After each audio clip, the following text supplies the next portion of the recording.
मनोज जरांगे पाटील यांना आझाद मैदानावर आंदोलनासाठी एका दिवसाची परवानगी, अटी शर्तींसह जरांगेंना पोलिसांकडून परवानगी।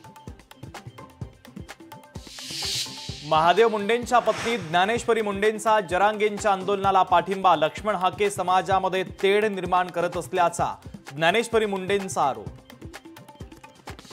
गणेशोत्सवानंतर आंदोलन करता आलं असतं, जरांगेंच्या आंदोलनावर चंद्रशेखर बावनकुळेंची प्रतिक्रिया। गणेशोत्सवाला गालबोट लावू नका, बावनकुळेंचं आवाहन।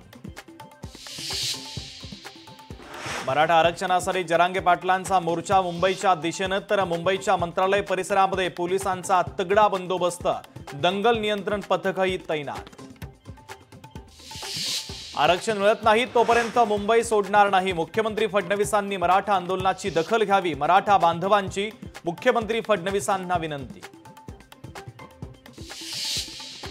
राज ठाकरेंच्या शिवतीर्थ निवासस्थानी उद्धव ठाकरेंची हजेरी, सहकुटुंब घेतलं राज ठाकरेंच्या घरच्या गणपती बाप्पांचं दर्शन। गणपती बाप्पांच्या दर्शनासाठी मुख्यमंत्री फडणवीस राज ठाकरेंच्या निवासस्थानी, फडणवीसांच्या भेटीनं पुन्हा एकदा राजकीय वर्तुळामध्ये चर्चा।